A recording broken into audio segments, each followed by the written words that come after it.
The Bududa woman member of parliament and ex-minister of state for Karamoja affairs, Agnes Nandutu, returned to the anti-corruption court well knowing she would be punished. What was not clear was the magnitude of the punishment. Before the presiding judge, Jane Kajuga, Nandutu had pleaded for leniency. She told the court that she was a single mother and a breadwinner of 7 school-going children, plus taking care of her aging and ailing mother. I have been in and out of hospital while in court. I'm up to date.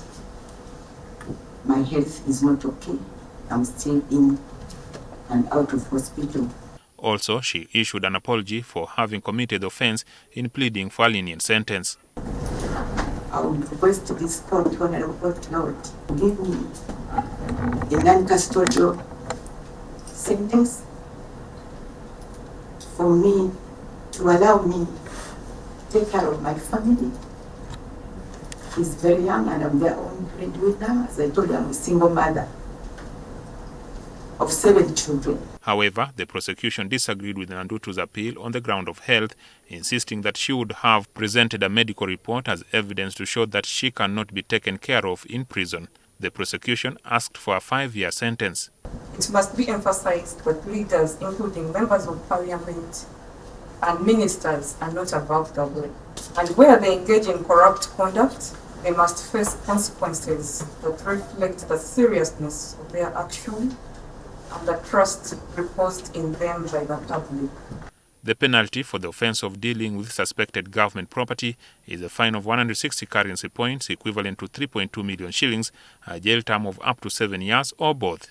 The prosecution successfully argued that the fine provided for by the law was too little to discipline corruption offenders, to the agreement of the trial judge. And comes to a paltry 3,200,000 shillings. By all standards, that amount is inadequate.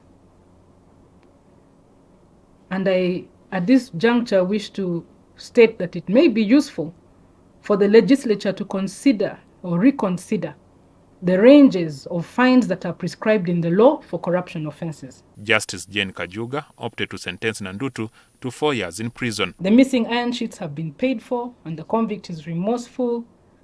Also the fact that there was a lack of premeditation. I therefore find that a sentence of 4 years imprisonment is suitable in the circumstances of this case. The trial judge held that Nandutu, as a high-ranking official, breached public trust. Both positions are among the highest in our country, both in the executive and legislative arms of government. These are positions that call for impeccable integrity and the highest levels of accountability and respect for the law and established procedures. The court also banned Nandutu from holding public office for a period of 10 years.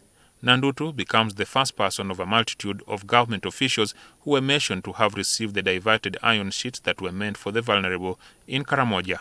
The state minister for planning in the finance ministry, Amos Lugolobi, was acquitted of all the charges touching on the iron sheets. The majority of those adversely mentioned in the scandal were exonerated by the Office of the Director of Public Prosecutions, leaving Mary Goreti Kitutu, the then senior minister for Karamoja affairs, as the only person whose case is pending disposal. Jackson Onyango, NTV.